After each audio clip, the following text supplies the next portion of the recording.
Hello friends, welcome back to my channel. I hope आप सब अच्छे होंगे। आज आप सबके साथ अपने एडेनियम के पौधे को शेयर करने वाले हैं।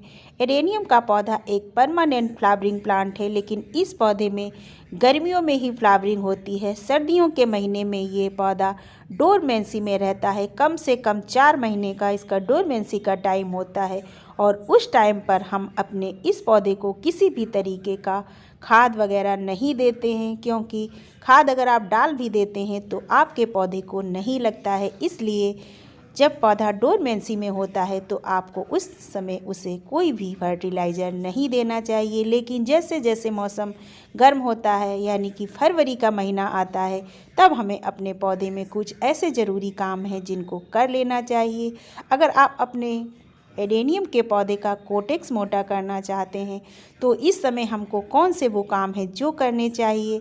इसी तरीके से बड़े साइज़ का कोटेक्स आपका हो जाएगा, लेकिन कुछ छोटी छोटी बातें हैं जिनको अगर आप ध्यान रखते हैं तो आपका कोटेक्स भी इसी तरीके का मोटा होगा। और अगर आप अपने पौधे से ज़्यादा फूल चाहते हैं तो इस समय हमें कौन से वो ज़रूरी काम हैं जो अपने पौधे पर कर लेना चाहिए। तो जो सबसे पहला काम है वो हमें अपने पौधे की कटिंग करनी है। कटिंग हम उन्हीं ब्रांचों की करेंगे जो थोड़े मोटे टाइप की हैं। बहुत पतली पतली ब्रांचों की कटिंग हमको नहीं करनी है, वरना वो कई बार कट करने के बाद सूख जाती हैं। देखिए, नई नई ग्रोथ पौधे पर शुरू हो गई है। हम अपने सभी पौधों की कटिंग नहीं करेंगे। कुछ ऐसे पौधे हैं जिनकी ब्रांचें मोटी हैं, उनकी ही हम कटिंग करेंगे, और आप भी उन्हीं ब्रांचों को काटिए जो मोटी हैं। हमने अपने पौधे की कटिंग कर दी है, और कटिंग करने के बाद आपको ध्यान रखना है जिस जगह पर आपने पौधे को जितनी भी ब्रांचें काटी हैं उन सभी ब्रांचों में आपको फंगीसाइड पाउडर ज़रूर लगाना है। और अगर आपके पास फंगीसाइड पाउडर नहीं है तो आप हल्दी पाउडर का भी इस्तेमाल कर सकते हैं। बहुत आसानी से आपको आपके किचन में मिल जाएगा, जिससे किसी भी तरीके का फंगस आपके पौधे पर नहीं लगेगा और आपके पौधे की ब्रांचें खराब नहीं होंगी। जो हमें दूसरा काम करना है अपने पौधे में, अगर आपका कोई पौधा 2-3 साल पुराना हो गया है और आपने उसकी रूट प्रूनिंग नहीं की है तो उस पौधे की रूट प्रूनिंग कर दीजिए। जब पौधा 3-4 साल पुराना हो जाता है तो उसकी रूट बाउंड हो जाती हैं, और जब पौधे में बहुत ज़्यादा जड़ें बन जाती हैं तो पौधा जो है अच्छी फ्लावरिंग नहीं करता है और उसकी ग्रोथ भी काफ़ी तेज़ी से नहीं होती है। इसलिए हमें अपने पौधे की रूट प्रूनिंग करना ज़रूरी हो जाता है। तो कम से कम 3-4 साल पुराने पौधे की हमें रूट प्रूनिंग करनी है।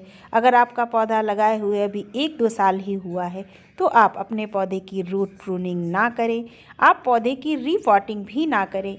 आप ये चेक करते रहें कि आपके पौधे की कोई रूट ऐसी तो नहीं है जो रूट रॉट हो रही है। उसको आप छू करके चेक कर सकते हैं।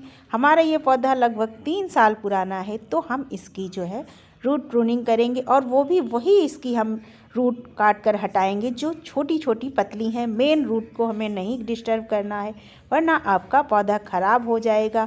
और अगर आपको एक्सपीरियंस नहीं है, आपने नया नया पौधा लगाया हुआ है, तो आप इसकी जड़ों को ना काटें, वरना कई बार आपका पौधा ख़राब हो जाता है अगर मेन जड़ कट जाती है।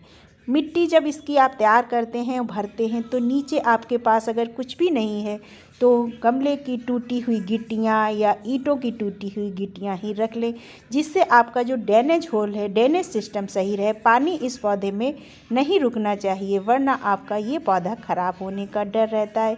तो हमने इसमें नीचे गिट्टी तोड़ के डाली है गमले की, जिससे कि हमारे पौधे में ड्रेनेज सिस्टम सही रहे। जब आप पौधे को बाहर निकालते हैं तो आप चाहें तो 1 दिन के लिए इसे बाहर रख सकते हैं, लेकिन इसे धूप में नहीं रखना है। छाया वाली जगह पर आप ऐसे ही बाहर छोड़ दीजिए। जितनी भी ये छोटी छोटी सी आपको जड़ें दिखाई देती हैं, इन सबको आप काट करके हटा दीजिए। और इसमें कुछ एक्स्ट्रा जड़ें ऊपर भी मोटी सी हो गई हैं, उनसे आपके जो कोटेक्स है वो देखने में अच्छा नहीं लगता है, इधर उधर फैली हुई हैं, उनको भी आप काट करके हटा सकते हैं। इससे आपके पौधे पर कोई भी फ़र्क नहीं पड़ेगा और आपके पौधे का जो कोटेक्स है वो देखने में काफ़ी अच्छा लगेगा। और अगर आप चाहते हैं कि आपके कोटेक्स जल्दी मोटा और घना हो तो इस पर से हम एक अलग वीडियो डालेंगे कि आपका कोटेक्स कैसे जल्दी और मोटा और बड़ा हो सकता है। जो मिट्टी आप तैयार करते हैं उसमें आप एक हिस्सा बालू का ले लीजिए, एक हिस्सा मिट्टी। और ये हमारी काफ़ी सड़ी हुई गोबर की खाद है। अगर आपके पास पुरानी सड़ी गोबर की खाद नहीं है तो आप ना डालिए, उसकी जगह आप वर्मी कंपोस्ट का इस्तेमाल कर सकते हैं। तीनों चीज़ों को मिला लीजिए और फंगीसाइड पाउडर आप ज़रूर डालिए। अगर आपके पास फंगीसाइड पाउडर नहीं है तो उसकी जगह पर नीम खली या हल्दी पाउडर का आप इस्तेमाल कर सकते हैं। मिट्टी भरने के बाद आप पौधे को 1 से 2 दिन के लिए छाया वाली जगह पर ही रखिए। उसके बाद आप इसे फुल सनलाइट में रख दीजिए। और जब आप पानी देते हैं तो पानी भी इतना दीजिए कि पानी नीचे निकल करके ना जाए। आपके पौधे की मिट्टी ऊपर ऊपर गीली हो जानी चाहिए। और उसके बाद आप 2-3 दिनों के बाद ही आप जब मिट्टी सूखती है तब पानी दीजिए। जिन पौधों की आप रूट प्रूनिंग करते हैं उन पौधों की आप कटिंग ना करें, क्योंकि जब रूट प्रूनिंग करते हैं तो उसकी जड़ें मिट्टी से अलग होती हैं। इस चीज़ का ध्यान रखिए। उन्हीं पौधों की कटिंग करिए जिनकी आप रूट प्रूनिंग नहीं करते हैं। इसके साथ ही साथ जिन पौधों की हम रूट प्रूनिंग नहीं करते हैं उन पौधों में हमें जब खाद देनी है तो उसके लिए हमें मिट्टी निकाल लेनी चाहिए 1 से 2 इंच। और उसके बाद हमें अपने पौधे में खाद देनी है। और खाद वर्मी कंपोस्ट या गोबर की खाद, अगर पुरानी सड़ी हुई गोबर की खाद है तो बहुत अच्छा है, और नहीं है तो उसकी जगह पर वर्मी कंपोस्ट 2-2 मुट्ठी अपने पौधे में डाल दीजिए।